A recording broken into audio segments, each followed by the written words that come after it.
સ્કૂલમાં આપનું હાર્દિક સ્વાગત છે.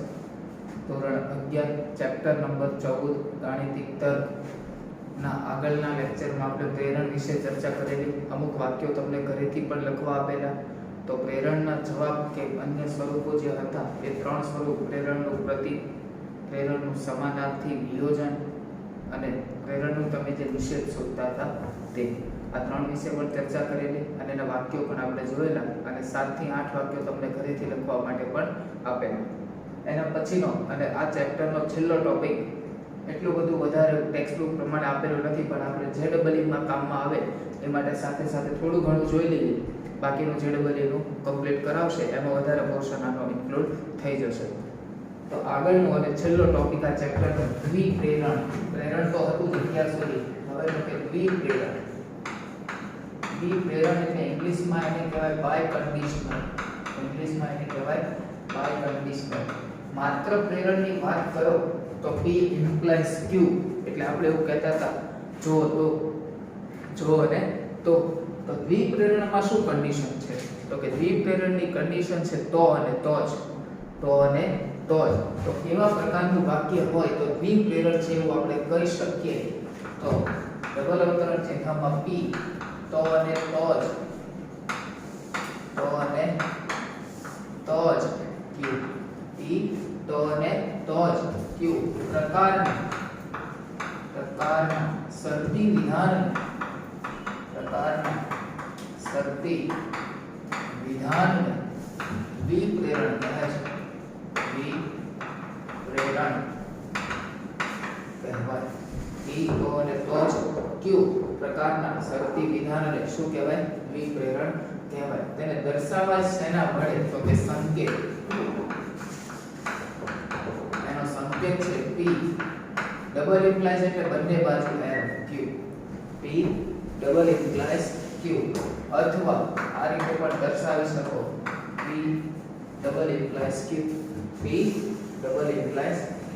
યાદ રહેશે વંચાય. P double implies Q.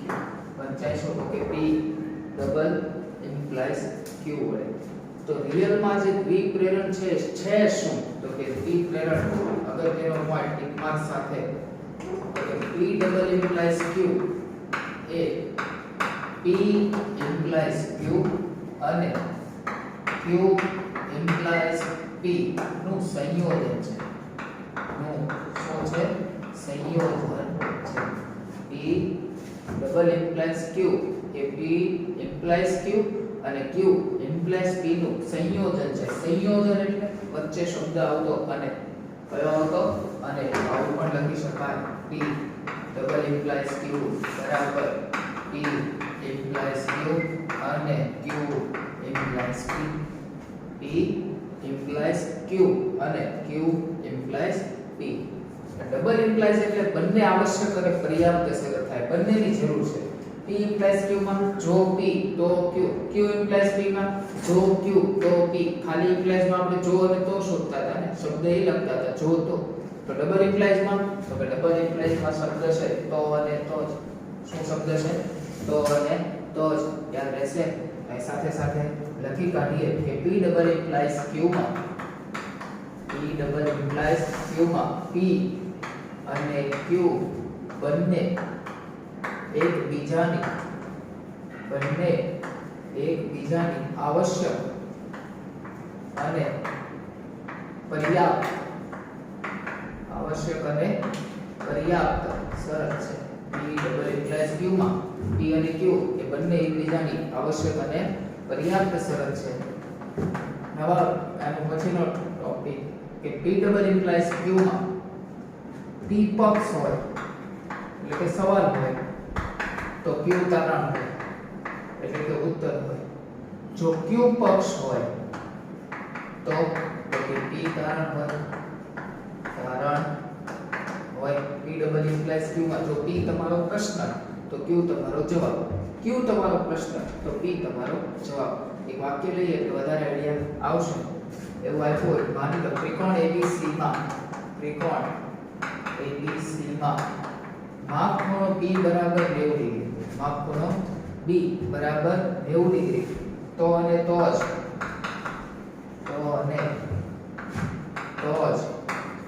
AB નો વર્ગ વત્તા BC નો વર્ગ બરાબર AC નો વર્ગ.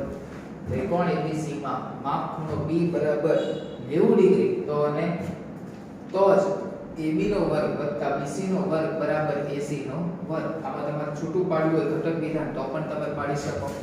એક વિધાન લખવું હોય તો લખાય પક્ષ. કોઈ ત્રિકોણ ABC માં માપ ખૂણો B બરાબર 90 ડિગ્રી. કયું વિધાન લખવું હોય તો AB નો વર્ગ વત્તા BC નો વર્ગ બરાબર AC નો વર્ગ. AC નો વર્ગ આકેરા યાદ રહેશે. અને પછીનો અને અગત્યનો ટોપિક આમાં જોઈએ કે દ્વિપ્રેરણનો નિષેધ શું. દ્વિપ્રેરણનો નિષેધ એટલે એનું નકારાત્મક શું થાય. P ડબલ ઇમ્પ્લાઇઝ Q છે એનું નકારાત્મક શું ઇક્વલ ટુ ખાલી જગ્યા જે આવશે આપણે લખશું. તો પહેલા તો આપણે LHS લઈ લઈએ. તો LHS બરાબર નિષેધ P ડબલ ઇમ્પ્લાઇઝ Q. નિષેધ as it is P double implies Q છે શું તો કે P ઇમ્પ્લાઇઝ Q અને Q ઇમ્પ્લાઇઝ P નું સંયોજન. શું છે? સંયોજન. P ડબલ ઇમ્પ્લાઇઝ Q નું સમાનાર્થી લખવું હોય તો તમે આવું લખો છો નિષેધ P અથવા Q અને નિષેધ Q અથવા P. આ કે ના. હવે જો અંદર નકારાત્મક બંનેને આપવું હોય નેગેશન આપવું હોય તો આપી શકાય. નેગેશન P ઇમ્પ્લાઇઝ Q અને છે અને નું બની જાય અથવા અહીંયા આવી જશે અથવા નેગેશન Q અથવા P. નેગેશન અંદર આપો નેગેશન કેન્સલ એટલે વધ્યું P. અથવા નું થઈ જાય અને Q નું થઈ જાય નેગેશન Q. અથવા એ તો આ થઈ ગયેલું છે એઝ ઇટ ઇઝ રહેશે. અથવા નેગેશન અંદર આપી દો તો નેગેશન ઓકે Q અથવા અને નેગેશન P. એટલે નેગેશન P એટલે કે P અને નેગેશન Q અથવા Q અને નેગેશન P. MCQ JEE માટે પણ પૂછાઈ શકે તો જે ફોર્મ્યુલા એટલે લખીએ P અને નેગેશન Q અથવા Q અને નેગેશન P. આ રીતે કે સારું is equal to RHS okay. આ થઈ ગયું એનું નિષેધ. તો ઇમ્પ્લાઇઝ માં અને ડબલ ઇમ્પ્લાઇઝ માં ફરક શું તો કે ઇમ્પ્લાઇઝ માં જો તો આવે ડબલ ઇમ્પ્લાઇઝ માં તો કે તો અને તો જ છેલ્લે સત્ય થતા મૂલ્યની સાથે આપણે એનો આ ટોપિક પૂરો કરીએ પછી એક બે ના વાક્ય જોઈ લઈએ. તો સત્ય થતા મૂલ્ય ચાલો પહેલું P implies Q implies P. Okay. તો P ડબલ ઇમ્પ્લાઇઝ Q એટલે સાથે લખી નાખું છું. આ બંનેનું સંયોજન એટલે અને વડે એને જોડવાના. સંયોજન એટલે અને વડે એને જોડવાના. તો P ડબલ ઇમ્પ્લાઇઝ Q નું ટેબલ બનાવીએ. આ બંનેનું સંયોજન ચલો જોઈ લઈએ. બે વાક્યો ચાર શક્યતા P F P F P F. P implies Q implies યાદ કરો મિત્રો. પહેલું જે વાક્ય છે તમારો સવાલ છે. સવાલ સાચો જવાબ સાચો માર્ક મળે. સવાલ સાચો જવાબ ખોટો માર્ક નહીં મળે. સવાલ જ ખોટો હોય તો માર્ક મળે. સવાલ ખોટો તો માર્ક મળે. Q implies P માં Q તમારો સવાલ છે. સવાલ સાચો જવાબ સાચો માર્ક મળે. સવાલ ખોટો પહેલા તો માર્ક મળે. સવાલ સાચો જવાબ ખોટો માર્ક નહીં મળે. સવાલ જ ખોટો છે તો માર્ક મળશે. આ બંનેને અને વડે જોડો. ન ખબર પડે તો આ બાજુમાં લખી કાઢું છું P ડબલ ઇમ્પ્લાઇઝ Q એટલે કે P ઇમ્પ્લાઇઝ Q અને Q ઇમ્પ્લાઇઝ P. અને એટલે તો કે બંને સાચા તો જ સાચું, બંને સાચા તો જ સાચું, બંને સાચા તો જ સાચું, બાકી ખોટું, બાકી ખોટું. થઈ ગયું સત્યાર્થ તથા કોષ્ટક.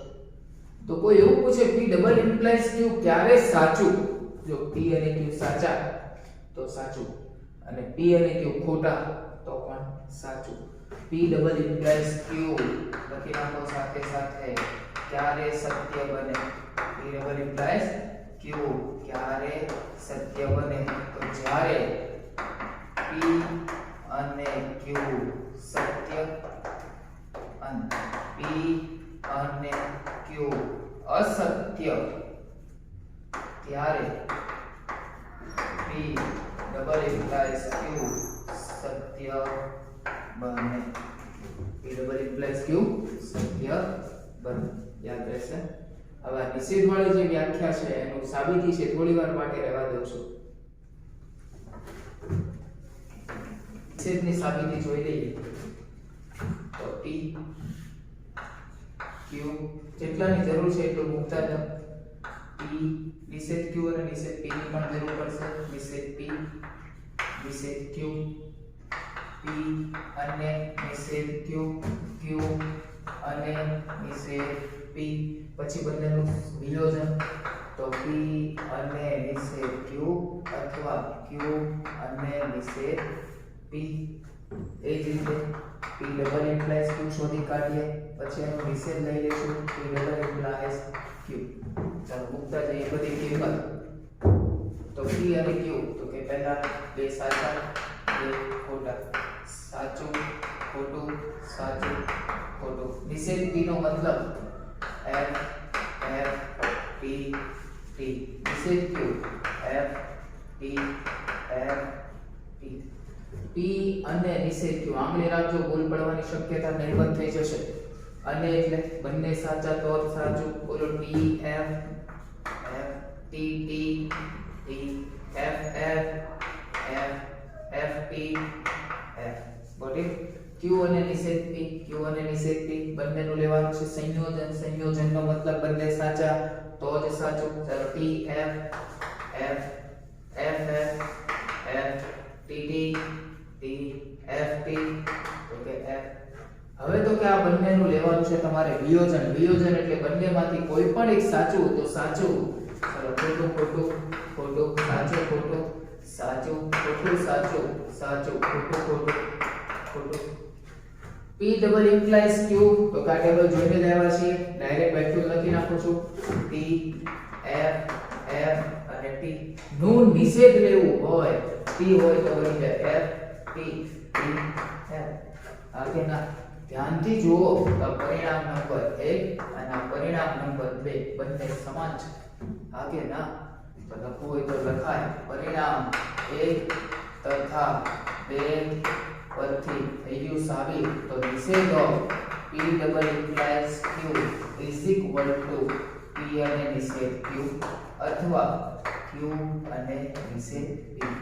Q અને નિષેધ P બંને રીતે તમે સાબિત કરી શકો. દ્વિપ્રેરણનો નિષેધ એટલે કે સૂત્રની મદદથી પણ અને સાથે સાથે સત્યાર્થ થતા કોષ્ટકની મદદથી પણ. હવે એના આપણે 2 કે 3 વાક્ય જોઈએ. ચાલો લખો આગળ લખો. એક ક્વેશ્ચન. નીચે બે વિધાનોની જોડ આપેલ છે. નીચે બે વિધાનોની જોડ આપેલ છે. બંને વિધાનોને તો અને તો જ વડે જોડો. બંને વિધાનોને તો અને તો જ વડે જોડો. ચાલો પહેલું વાક્ય. P જો લંબચોરસ વચ્ચો સાથે જો લંબચોરસ એ ચોરસ હોય તો એની ચારે બાજુઓ એકરૂપ હોય તો એની ચારે બાજુઓ એકરૂપ હોય. બીજું વાક્ય આપેલું છે Q જો લંબચોરસની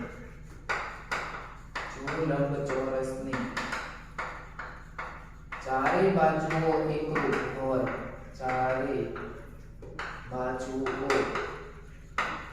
એકરૂપ હોય તો તે ચોરસ છે. આનું મારે દ્વિપ્રેરણ લખવું છે. આનું દ્વિપ્રેરણ. જો અને તો છે એટલે કે પ્રેરણ તો છે જ. આનું દ્વિપ્રેરણ લખવું હોય તો અને તો જ આવવું પડે. આ બે વાક્ય ધ્યાનથી જુઓ ને તો તો પહેલા વાક્યમાં જે આગળનો ભાગ છે એ બીજા વાક્યમાં પાછળ જતો રહ્યો, બીજા વાક્યમાં જે આગળનો ભાગ છે એ પહેલા વાક્યમાં પાછળ જતો રહ્યો. ખ્યાલ આવે છે કે લંબચોરસ એ ચોરસ હોય તો તેની ચારે બાજુ એકરૂપ હોય, જો લંબચોરસની ચારે બાજુ એકરૂપ હોય તો તે ચોરસ હોય. તો આને તો અને તો વડે જોડવું હોય તો કોઈ પણ એક વાક્ય પસંદ કરી લો, લખવું હોય તો એવું લખાય લંબચોરસ એ ચોરસ હોય તો અને તો જ તેની ચારે બાજુ એકરૂપ હોય, અથવા લંબચોરસની ચારે બાજુ એકરૂપ હોય તો અને તો જ તે ચોરસ હોય. કોઈ પણ વાક્ય તમે લખી શકો, કોઈ પણ વાક્ય તમે લખી શકો. તો દ્વિપ્રેરણનું વાક્ય લખો તો લખાય કે જો લંબચોરસ એ ચોરસ હોય અથવા લંબચોરસ એ ચોરસ હોય તો અને તો જ તેની ચારે બાજુઓ એકરૂપ હોય, તો અને તો જ તેની ચારે બાજુઓ એકરૂપ હોય. યાદ રહેશે પાક્કું. અથવા ઊંધું કીધું તેમ પણ ચાલશે. જો લંબચોરસની ઓર કરીને સાથે સાથે લખી કાઢીએ લંબચોરસની ચારે બાજુઓ એકરૂપ હોય તો અને તો જ એ ચોરસ હોય, તો અને તો જ એ ચોરસ હોય. બીજું એક વાક્ય લખીએ આગળ. પી જો કોઈ સંખ્યા 3 વડે વિભાજ્ય હોય તો તેના અંકોનો સરવાળો 3 વડે વિભાજ્ય હોય. જો કોઈ સંખ્યા 3 વડે વિભાજ્ય હોય તો તેના અંકોનો સરવાળો 3 વડે વિભાજ્ય હોય. જો કોઈ સંખ્યાના અંકોનો સરવાળો 3 વડે વિભાજ્ય હોય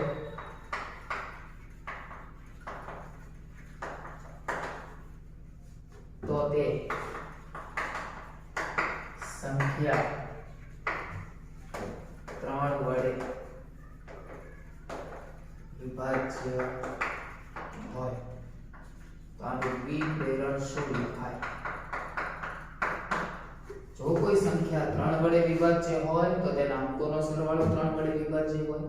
જો કોઈ સંખ્યાના અંકોનો સરવાળો 3 વડે વિભાજ્ય હોય તો તે સંખ્યા 3 વડે વિભાજ્ય હોય. તો અને તો જ વડે જોડવું હોય કોઈ પણ વાક્ય લખી શકાય. કોઈ સંખ્યા 3 વડે વિભાજ્ય હોય તો અને તો જ તે સંખ્યાનો સરવાળો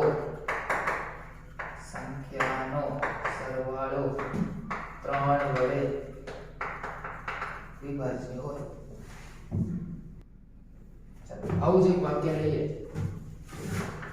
ત્રીજું, તમે જ્યારે ટીવી નિહાળો છો તો તમારું મન મુક્ત હોય છે. તમે જ્યારે ટેલિવિઝન નિહાળો છો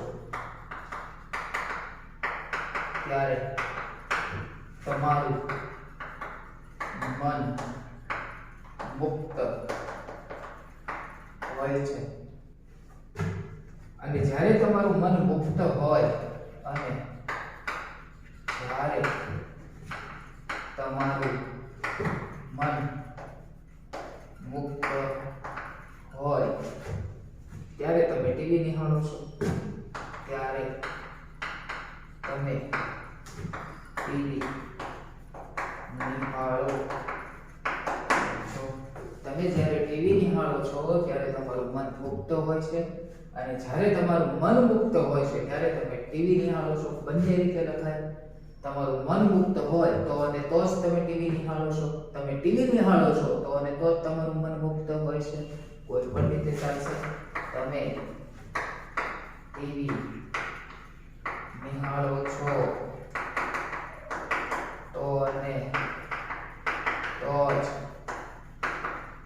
તમારું મન મુક્ત હોય છે. તમારું મન મુક્ત હોય છે. ચાલશે. હજી એક વાક્ય લખીએ.